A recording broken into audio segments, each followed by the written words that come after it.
ще раз кажу добрий день всім слухачам радіо РФМ. З вами Тетяна Гончарова. Зараз дуже важлива для нас з вами тема, принаймні тільки такі намагаюся брати в ефір. У кого виникнуть питання, чому ця тема важлива, ви можете так само телефонувати, якщо не погодитеся з моїми аргументами, які я наведу просто зараз.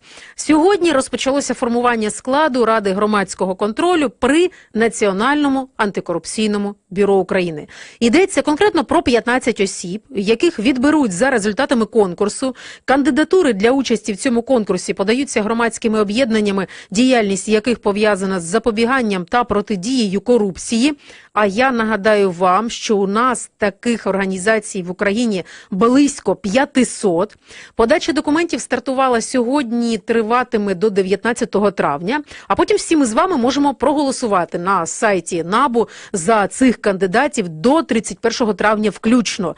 І результати про склад Ради громадського контролю при НАБУ ми вже дізнаємося 6 червня 2017 року. Що робитиме Рада громадського контролю? Вона заслуховує інформацію про діяльність, виконання планів і завдань НАБУ. Вона обирає представників до складу дисциплінарної комісії, яка розглядає питання про застосування дисциплінарних стягнень до працівників бюро. Ця рада, розглядає звіти Національного антикорупційного бюро і затверджує свій висновок щодо них. Зараз з нами на зв'язку, буквально за кілька хвилин, буде Дарина Каленюк, виконавчий директор Центру протидії корупції. Скоріше за все, і вони будуть висувати своїх кандидатів. Тож зараз питання до вас. Як ви вважаєте, я вам сказала, що ці питання важливі, Рада громадського контролю при НАБУ. До цього ми з вами обговорювали необхідність і процес призначення аудитора для НАБУ. І ви завжди кажете, все одно ці органи взагалі нічого не вирішать. От я зараз підбиваю підсумки. Більшість з вас писали листи і телефонували нам, і казали, що все це не потрібно, воно не працює. Дарина Каленюк, виконавчий директор Центру протидії корупції, зараз з нами на зв'язку. Дарино, я вас вітаю. Доброго дня. Дивіться, настрій суспільний, принаймні слухачів радіо РФМ, він такий, що все це не буде працювати. Наведіть свої аргументи про необхідність існування цієї Ради громадського контролю при НАБУ. Дякую за виклик.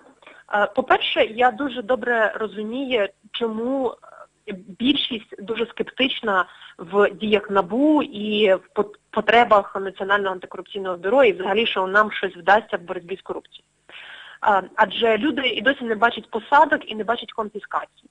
А саме посадки корупціонерів і конфіскацію злочинного майна є індикатором того, що дійсно Україна бореться з корупцією, а не лише обіцяє боротися. Але я хочу зауважити на тому, що вперше за часів незалежності України ми маємо такі справи, про які можна було лише мріяти, ще навіть 3 роки тому. Наприклад, справа проти діючого керівника Державної фіскальної служби Насірова. Роман Насіров надзвичайно близький до влади, до Петра Олексійовича Порошенка. Він очолював комітет. Але справа навіть не передана до суду. Далі продовжує Насіров носити браслет і наскільки вона затягнеться, тобто наскільки я розумію, до року можуть збирати, продовжувати далі факти. Мені здається, коли справу передадуть в суд, от тут можна вже буде говорити про певне зрушення було, так, був перший крок, а тепер хочеться, щоб не заварився другий крок. Абсолютно з вами погоджуюся, але навіть факт того, що в нас вже був перший крок, це свідчить, що ми рухаємося в правильному напрямку і що є певний прогрес. Навіть оголосити про підозру такій особі, яка вважалася недоторканною, не можна було собі уявити ще десь рік чи 2 роки тому. Друге, НАБУ самостійно, без реформованих судів, не зможе довести жодної такої справи до логічного завершення. Саме тому ми зараз просуваємо концепцію створення антикорупційного суду, де буде процедура обрання суддів схожою на процедуру обрання директора НАБУ. Чому НАБУ зараз спроможна починати справи проти недоторканних? Тому що керівник НАБУ не політичний призначенець. Тому що детективи НАБУ обиралися реально в результаті конкурсу і прозорої процедури добору. Ми хочемо аналогічну процедуру добору конкурсного зробити і для антикорупційних суддів. щоб саме вони розглядали справи без стосовно громадської ради високих неможливо запустити ці процеси? Ви про це хочете сказати? Я хочу сказати, що громадська рада – це одна з гарантій незалежності НАБУ і одна з гарантій підзвітності НАБУ громадськості. Я була членом громадської ради в 2015 році, як тільки вона створилася. І від громадської ради представники входять в конкурсні комісії, які обирають став НАБУ. Зараз НАБУ в більшості укомплектовано, але там ще є кілька вакансій. Коли я була членом громадської ради, то ми проводили співбесіди з детективами. І перших детективів фактично обирали і 3 членів громадської ради, включаючи і мене. І я можу гарантувати, що там була рада. Дивіться, але водночас, коли ми згадаємо реформу поліції, коли залучали активістів, то потім виявилося, що в атестаційні комісії потрапили представники нікому невідомих громадських організацій і з персоналіями, пов'язаними з владою. І ось тут раптом ця історія, вона ж теж може повторитися? Чи які фільтри ставляться на те, що повторення може повторитися, так? Може повторитися, але це залежить від того, хто подасться. Дуже важливо, щоб в Раду громадського контролю при Центр протидії корупції буде висувати своїх кандидатів? Так, ми будемо висувати, можливо, навіть не одну, а 2 кандидатури. І ми заохочуємо наші партнерські організації, яких ми знаємо, яким довіряємо, також подаватися. І заохочуємо всіх, хто має добрі наміри і фахову підготовку, також подаватися. Дарино, скажіть, будь ласка, робота в цій Раді громадського контролю, вона ж не оплачується абсолютно? Ні, не оплачується. Не оплачується.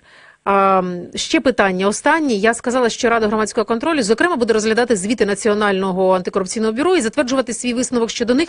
І отут малесеньке питання, спробуйте за хвилину відповісти. А якими можуть бути наслідки, якщо ця Рада затвердить позитивний або негативний висновок щодо звіту НАБУ? От кажуть, нам висновок не подобається, обґрунтовує це, аргументує це і... Репутаційні висновки для НАБУ. Але НАБУ здорово реагує на критику. І якщо вона обґрунтована, то вони поправляють свої дії. Так у нас було в 2015 році. Я ще хочу зауважити важливий момент, що ті, хто подаються в Раду громконтролю, повинні заповнити електронну декларацію. Це не проста штука, і до неї потрібно підготуватися завчасно. Декілька днів іде на те, щоб її заповнити. Тому тим, хто подаються, потрібно передбачити цей момент. Дивіться, затягнулася історія з аудитором НАБУ, попри те, що оголосили набір на пост аудитора, поговорили і ніби затихла в медіа ця інформація. Зараз говоримо про громадську раду, а раптом теж якісь будуть протести, чи влада буде бойкотувати реформу, чи створення цього органу. Хоча, можливо, якщо він носить рекомендаційний характер, то він і не заважатиме владі. Рада громадського контролю вже створена. Просто вона щороку оновлюється. І Рада громадського контролю має серйозні повноваження, вони набагато більші, ніж схожі ради в інших органах. І є ризик, що туди можуть податися люди типу Максима Гольдерба, який зараз очолює громадську організацію «Публічний аудит», а раніше відповідав за всі тендери Міністерства оборони. Але ж у нього немало людей, які за нього проголосують на сайті, якщо це відкрите голосування будуть, правильно? Так. Ви цього побоїтеся, так? А з іншої сторони існують інструменти накрутки голосів. Звичайно, звичайно. Принципі... Як ти від цього... Так, кажіть. Я маю на увазі, і як ви від цього будете захищатися? Так, механізм рахування голосів і механізм голосування в Громраду при НАБУ досить непогано захищений від цього, але це ще ризик є. Там є двофакторна верифікація. Добре, Дарино, зрозуміло. Мушу вас переривати. Дарина Каленюк, виконавчий директор Центру протидії корупції, говорила про нюанси формування Ради громадського контролю при Національному антикорупційному бюро України. Зараз ідемо на рекламу, після того новини спорту.